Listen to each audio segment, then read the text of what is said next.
이번 시간에는 지난 시간에 이어서 종합소득의 유형에 대해서 좀 더 살펴보도록 하겠습니다. 그래서 먼저 여러분 금융소득 종합과세라는 개념이 나오죠. 그래서 여러분 이 금융소득의 연간 합계 금액이 얼마죠? 여러분 4천만 원이죠. 여러분 1인 기준입니다. 1인 기준. 그렇죠. 부부 합산이 아니라 1인 기준으로 연간 4천만 원을 초과하면 이 전액이 아니라 초과하는 금액이죠. 그래서 연간 금융소득이 6천만 원이다. 그러면 4천만 원을 초과하는 2천만 원, 요거를 이 다른 이 종합소득 금액과 합산해서 누진세율이죠. 그래서 여러분 누진세율이라는 건 최저 6%부터 최고 35%, 그렇죠? 요 세율을 의미하는 그런 개념입니다. 그래서 누진세율로 과세하겠다. 이걸 우린 금융소득 종합과세 이렇게 표현을 하고 있죠. 그래서 여러분 먼저 뭘 구분하실 수 있어야 돼요? 금융소득의 유형을 이제 또 구분하실 수 있어야 되는 개념이 필요하죠. 그래서 먼저 비과세 소득, 그렇죠? 우리가 금융재산에 투자했을 때, 금융상품에 투자했을 때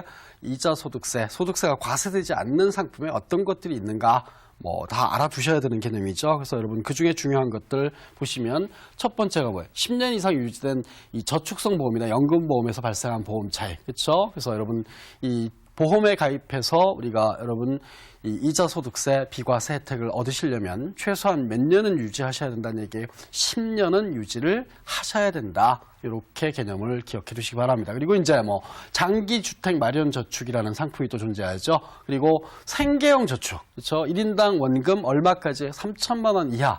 그쵸?에 대해서 비과세 해주겠다. 그리고 이제 녹색 상품이라는 개념이 도입됐죠. 그래서 여러분 녹색 투자 신탁해서 여러분 1인당 얼마 이하요? 3천만 원 이하. 그쵸? 그리고 뭐 녹색 예금. 이거는 2천만 원 이하로 이제 규정이 돼 있죠. 뭐 녹색 채권 투자를 했다. 그러면 이제 1인당 매입 한도를 3천만 원 이하까지에 대해서 무슨 혜택 주겠다는 얘기예요?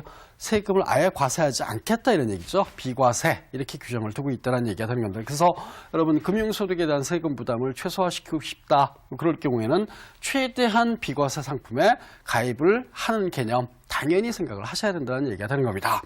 그리고 여러분 무조건 분리과세 소득이라는 개념이 존재하죠. 그러니까 요거는 뭐란 얘기예요, 여러분? 이 분리과세 원천징수 세금만 내고 납세 의무가 종결된다. 추가적으로 다른 소득과 합산해서 더 세금을 납부하는 개념이 아니다. 이렇게 개념을 기억해 두시기 바랍니다. 그래서 먼저 장기 채권 이자, 그렇죠? 분리과세 신청분에서 이건 발행 기간이 몇 년 이상짜리예요? 10년 이상이죠. 근데 개인들이 여러분 뭐 장기 채권 10년 이상 투자하는 경우는 그렇게 흔하지는 않다라는 얘기가 되는 겁니다. 하지만 뭐 여러분 금융소득이 많아서 또는 다른 종합소득이 많아서 금융소득 종합과세의 결과 최고로 부담하는 세율이 35%에 걸리는 그런 고객들의 경우에 있어서는 그렇죠? 우리가 채권 투자를 통해서 여러분 분리과세 신청을 하면 최고 얼마까지만 내시면 돼요? 30%죠. 그러면 35% 낼 걸 30%만 내니까 5%만큼 절세효과를 얻을 수 있다. 뭐 이런 개념이라는 얘기가 되는 겁니다. 그리고 이 금융기관의 비실명 금융자산의 이자와 배당에 대해서는 90%로 완천징수하는, 그러니까 뭐 여러분 최고 세율 35%보다 한참 높은 거죠.